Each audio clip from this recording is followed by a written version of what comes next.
आदाबर्स, good morning, नमस्ते। मैं doctor Sheeba Haider, assistant professor Urdu, government Meera girls college, Udaipur, Rajasthan.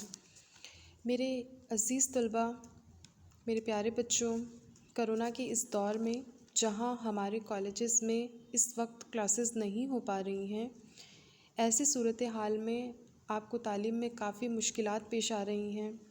लिहाजा हमने इस बात का फ़ैसला लिया है कि हम आपके लिए ऑनलाइन क्लासेस का एहतमाम करेंगे।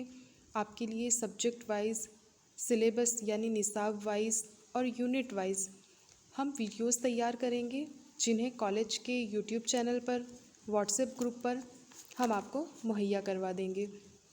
साथ ही हमारे निसाब और सिलेबस से मुताल्लिक़ तमाम तर जो किताबें हैं, जो हमारे तफसीली नोट्स हैं, वो भी हम PDF में आपको मुहैया करवाएंगे और आपकी पढ़ाई जारी और साज़ी रह सके, इसीलिए हम बीच बीच में हम आपसे रोज़ असाइनमेंट लेंगे ताकि आपकी पढ़ाई में, आपकी स्टडी में किसी भी किस्म का कोई आपको हर्जा जाना हो।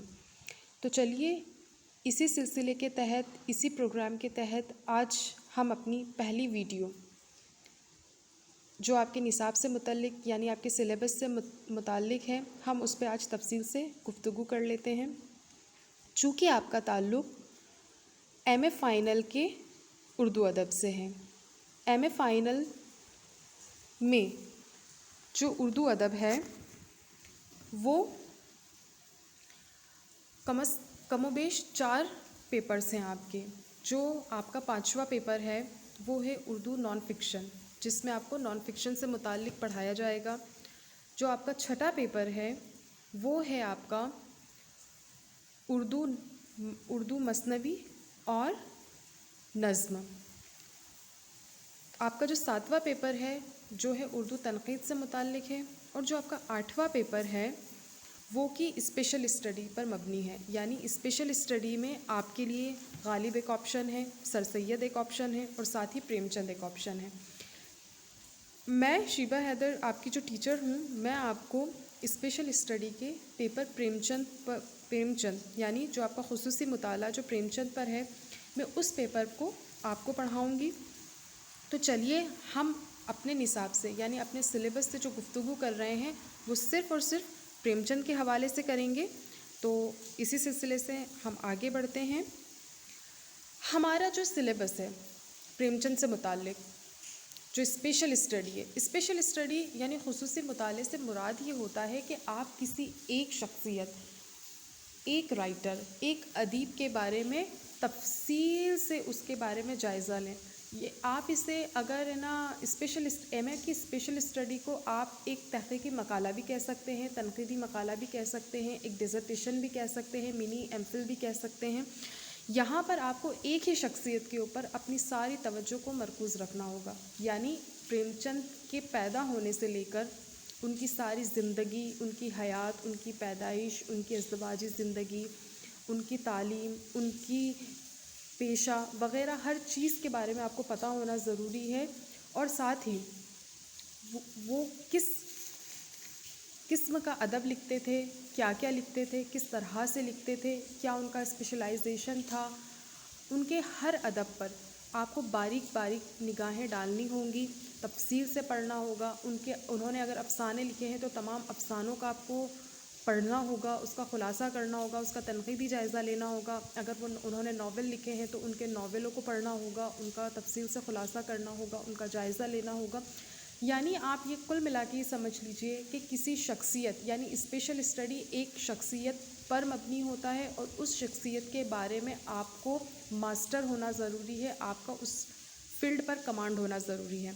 तो चलिए, प्रेमचंद का जो सिलेबस है, जो हमारे निसाब में शामिल, जो हमारा निसाब है, जो 5 यूनिट पर मबनी है, 5 हिस्सों पर मबनी है, 5 अब्वाब पर मबनी है। हम बात करते हैं यूनिट फर्स्ट की, यानी हमारा बाब अव्वल यानी हमारा हिस्सा अव्वल, जिसमें हमें प्रेमचंद के बारे में जानना है। तो हमारी यूनिट फर्स्ट में सिर्फ एक चैप्टर दिया गया है। अब वो चैप्टर क्या है? उर्दू में नावल निगारी का आगाज़ और इर्तका और प्रेमचंद का मुकाम। चूँकि प्रेमचंद उर्दू अदब के निहायती अज़ीम नावल निगार में उनका शुमार किया जाता है, तो हम यहाँ पर प्रेमचंद की नॉवल निगारी के बारे में जानेंगे, लेकिन उससे पहले चूँकि आप एमए के तालिब इल्म हैं, BA first year, second year, third year में आप तकरीबन तमाम असनाफ का अच्छे तरीके से जायज़ा लेके आ चुके हैं। आपको मालूम है आप BA first year, second year, third year में लगातार नॉवेल्स पढ़ रहे थे, नॉवेल के फ़न को पढ़ रहे थे, लेकिन वो चूँकि बीए का हिस्सा था वो थोड़ा सा आपने मुख्तसर पढ़ा। अब ये चूँकि एमए है यानी मास्टरी है, तो अब आपको बहुत ही तफसील से इस चीज़ को पढ़ना होगा। सबसे पहले आपको नॉवेल के फ़न पे बात करनी होगी। नॉवेल का फ़न क्या है, नॉवेल की तकनीक क्या है, नॉवेल का उसलूब क्या है, नॉवेल के मायने व मफ़हूम क्या है, उसके लग़वी मायने क्या हैं, उसके इस्तिलाही मायने क्या हैं, नॉवेल के अज्ज़ाए तरकीबी क्या है, और नॉवेल का पूरा आगाज़ और इर्तिक़ा, उन तमाम चीज़ों का जायज़ा लेना होगा। और उसी के साथ प्रेमचंद नॉवेल की दुनिया में नॉवेल के फ़न पर, नॉवेल के पिलाट पर, नॉवेल की तकनीक पर, नॉवेल के उसलूब पर और नॉवेल की जो तारीख़ है उसमें उनका मुकाम क्या है, इस चीज़ को आपको निहायत ही बारीकी से सीखना होगा। तो हम चूँकि अभी निसाब से गुफ्तगू कर रहे हैं, आगे हम हर एक टॉपिक पर तफसील से गहराई से वीडियोज़ बनाएंगे। आगे चलते हैं। हमारा है यूनिट सेकंड यानी बाब दोम हिस्सा दोम। अब यूनिट सेकंड जो है वो 2 हिस्सों पर मबनी है। जो पहला चैप्टर है आपका, पहला हिस्सा है वो है प्रेमचंद के अहद का तज्ज़िया। अब प्रेमचंद के अहद का तज्ज़िया, अहद क्या होता है हमें पहले ये जानना ज़रूरी है। अहद जो होता है उस दौर को कहते हैं जिस दौर में प्रेमचंद पैदा हुए थे, उस दौर के मुकम्मल दौर को, यानी कम अज़ कम हमें उस शतक का, उस दौर के शतक का यानी 100 साल का अहद का जायज़ा तो लेना हमारे लिए अज़हद ज़रूरी हो जाता है। हत्ता कि उस दौर से पहले का पस मंज़र भी हमें देखना बहुत ज़रूरी होता है, और साथ साथ उस दौर के तकाज़े को, उस दौर के हालात को, उस दौर के माहौल को समझना हमारे लिए बहुत ज़रूरी है। किसी भी इंसान की शख्सियत को बनाने में, किसी भी अदीब को खल्क़ करने में उसके अहद और माहौल का और उसकी फ़िज़ा का बहुत बड़ा अहम हिस्सा होता है। तो ये जो तकाज़ा है, तो ये जो तकाज़ा है अहद का, हम उसका आगे तफसील से उसका तज्ज़िया करेंगे तीन तरह से। पहला उसका इक़्तिसादी हालात यानी उस दौर का जो माशई निज़ाम है, यानी उस दौर का जो हालात हैं उसका जायज़ा लेंगे। फिर दूसरा मज़हबी और समाजी हालात, यानी उस दौर में मज़हब किस तरह का था, कौन कौन से मज़ाहिब थे, किस किस तरह के मज़हब के मानने वाले उस दौर में रहा करते थे, और कौन कौन सा समाज उस वक्त बन चुके थे, समाज का क्या निज़ाम था, वहाँ का क्या कल्चर था, वहाँ का क्या माहौल था, इन सब का हम गहराई से तज्ज़िया करेंगे। और फिर कौमी बेदारी और सियासी जद्दोजहद, यानी प्रेमचंद के दौर की, प्रेमचंद के जो अहद की जो कौमी बेदारी है, यानी प्रेमचंद का अहद जो था वो सियासी तौर पे काफ़ी उथल पुथल का दौर था, क्योंकि सियासी तौर पर वहाँ पर उस वक्त जो है अंग्रेज़ हुकूमत काबिज़ हो चुकी थी। लिहाजा अंग्रेज़ी दौर में जो हमारा पैसों के जो हालात थे, जो हमारे माशई हालात थे, जो हमारा उस वक्त मज़हब राइज था, जो उस वक्त हमारा समाज बन चुका था, या जो हमारी बेदारी के लिए यानी आज़ादी के लिए और हमारी कौम में जो बुरे हालात पैदा हो चुके थे, हमारे यहाँ जो नाइंसाफ़ियाँ फैल चुकी थी, उन तमाम चीज़ों का जायज़ा लेते हुए सियासी उथल पुथल का हमें गहराई से जायज़ा लेना होगा। चूँकि सियासी हालात के तौर पर मुग़लिया सल्तनत ख़त्म हो चुकी थी और अंग्रेज़ी हुकूमत काबिज़ हो चुकी थी, और हम प्रेमचंद के दौर में महात्मा गांधी की क़यादत में आज़ादी के लिए जद्दोजहद कर रहे थे। तो ये प्रेमचंद का जो अहद है वो चाहे इक़्तिसादी हालात के लिहाज से, मजहबी हालात के लिहाज से, समाजी हालात के लिहाज से, बेदारी के लिहाज से या सियासी लिहाज से बहुत ही ज़्यादा उथल पुथल का दौर है, जिसका जायज़ा लेना हमारे लिए ज़रूरी है, और जिसे हम धीरे धीरे एक एक यूनिट वाइज एक एक हालात के तहत तफसील से जायज़ा लेंगे। अब हमारे यूनिट 2 का जो दूसरा चैप्टर है वो है प्रेमचंद की सवानई हालात। प्रेमचंद के अहद ने प्रेमचंद को पैदा किया था। प्रेमचंद की जो ज़िंदगी है, जो उनका अदब है, उसके अंदर जो तमाम उन्होंने अदब लिखा है, चाहे वो उनके नावल हों, चाहे वो उनके अफसाने हों, وہ اپنے عہد کی نمائندگی کرتے ہیں. جو عہد نے جو آئینہ دکھایا پریم چند نے اس آئینے کو ہو بہو عکس کے طور پر پیش کر دیا. تو پریم چند کی زندگی کو بنانے میں ان کے عہد کا اہم رول رہا. اب پریم چند کے سوانح. پریم چند کے سوانح یہ ہے کہ وہ کب پیدا ہوئے, کہاں پیدا ہوئے, کون ان کے ماں باپ تھے, ان کی والدیت کیا تھی, ان کی ازدواجی زندگی کیا تھی, ان کے اولاد کیا تھے, انہوں نے کہاں کہاں سے تعلیم اختیار کری, انہوں نے کس پیشے کو اختیار کیا. ان تمام جو ذاتی زندگی سے متعلق تمام تر چیزوں کو ہمیں یہاں تفصیل سے پڑھنا ہوگا. ساتھ ہی اس کے اوپر تفصیل سے جائزہ ہم آنے والی ویڈیوز میں لیں گے. اب جو ہماری تیسری یونٹ ہے, یعنی یونٹ تھرڈ جو ہے, حصہ 3 جو ہے, حصہ سوم جو ہے, وہ کم و بیش 5 ابواب یعنی 5 حصوں پر مشتمل ہے. پہلا, پریم چند کی ناول نگاری کا جائزہ.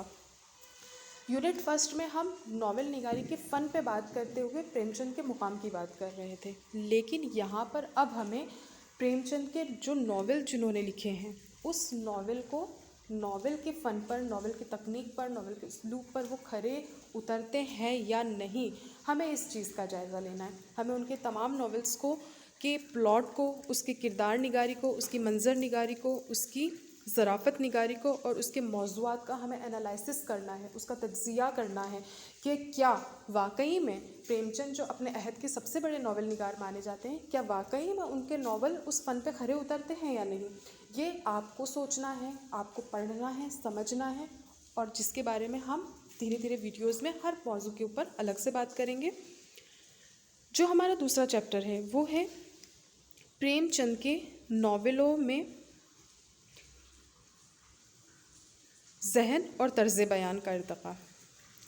پریم چند کے ناولوں میں, چونکہ پریم چند کے ناول حقیقت نگاری کا آئینہ ہے, تو پریم چند کی جو ذہن کی پرواز ہے یا جو ان کا طرز بیان ہے, یعنی لکھنے کا ان کا جو انداز ہے, وہ ناول کے فن پہ کھرا اترتا ہے یا نہیں, یا کس طرح کی ان کی لکھنے کی ان کی ادائیگی رہی ہے, یا انہوں نے اپنا ذہن, یعنی اس میں جو ذہن دیا ہے, جو موضوع دیے ہیں, وہ کس حد تک اپنے عہد پر کھرے اترتے ہیں یا نہیں, ہم اس کا جائزہ یہاں پر لیں گے.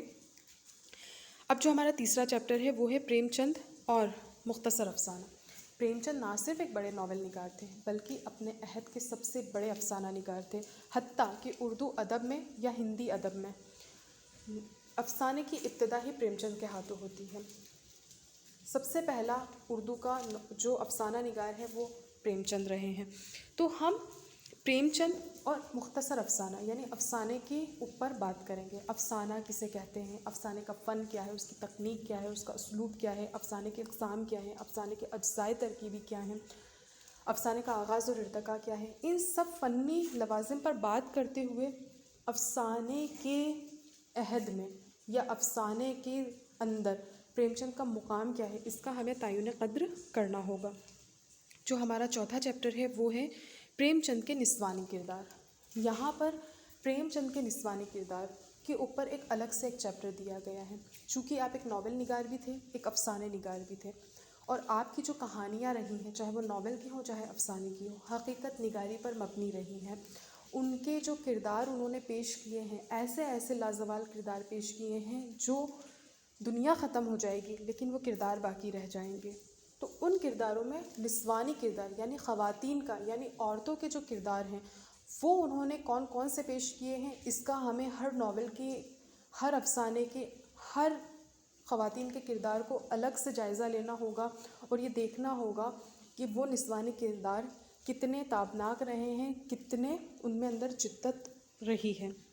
ہم اس کا آگے کی ویڈیوز میں ہم اس پہ بات کریں گے. اور پانچواں جو ہمارا چیپٹر ہے وہ ہے پریم چند اور ترقی پسند تحریک. چونکہ 1936 میں سجاد ظہیر جب ولایت سے لوٹ کر آتے ہیں اور ہندوستان میں ترقی پسند تحریک کی جب بنیاد ڈالتے ہیں, اور لکھنؤ میں 1936 میں ترقی پسند تحریک کا پہلا کل ہند کانفرنس رکھی جاتی ہے جس کا صدارتی خطبہ پریم چند اپنے ہاتھوں سے دیتے ہیں. پریم چند صدارتی خطبے میں یہ کہتے ہیں کہ اب ہمیں حسن کا معیار بدلنا ہوگا, یعنی اب تک جو ہم ادب لکھتے آئے ہیں، جو ہم نے ادب میں زلف و لب، رخسار اور ہم جس جمالیت پسند کی بات کرتے ہیں، اب اس معیار کو ہمیں بدلنا ہے، اب ہمیں نئے معیار کی طرف آنا ہے، یعنی ہمیں حقیقت پسندی کی طرف آنا ہے، اور ہمیں وہی لکھنا ہے جو ہمارے سماج میں رائج ہے، ہمیں وہی کہنا ہے جو ہمارا عہد جس کا تقاضا کر رہا ہے۔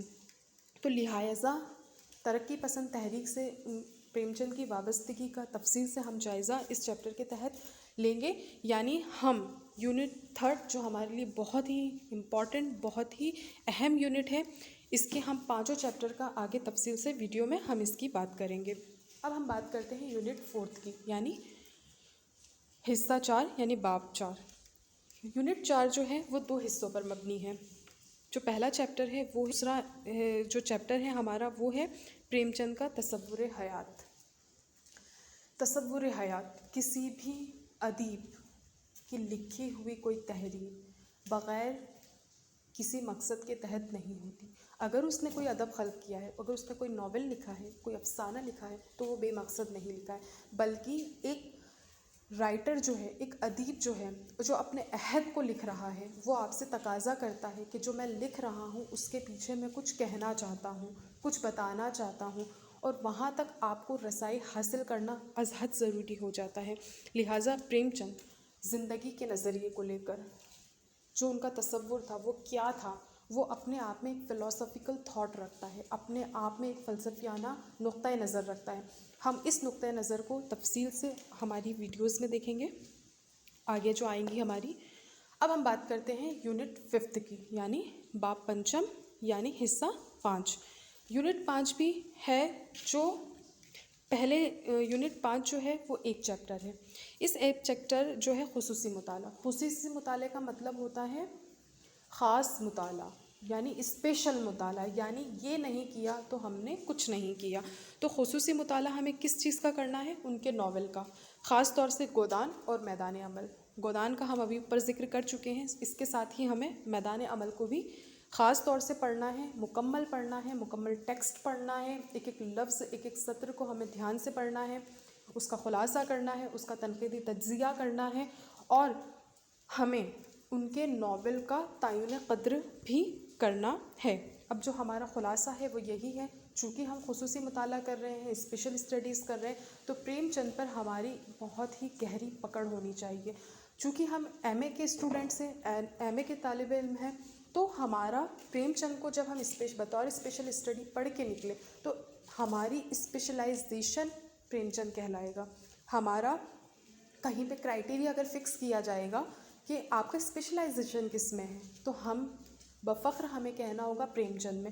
تو یعنی جب ہمارا اسپیشلائزیشن پریم چند ہے تو ہمیں پریم چند کو اتنے وسعت کے ساتھ، اتنے گہرے مشاہدے کے ساتھ پڑھنا ہوگا کہ ہم پریم چند کے ساتھ انصاف کر سکیں، یہی ہمارا تقاضا ہونا چاہیے۔ اور اسی کے ساتھ میں آپ سے وداع لیتی ہوں، آپ کی شیبہ میم آپ سے وداع لیتی ہے۔ نیکسٹ ویڈیو تک انتظار کریے، پڑھیے، خوش رہیے، خدا حافظ۔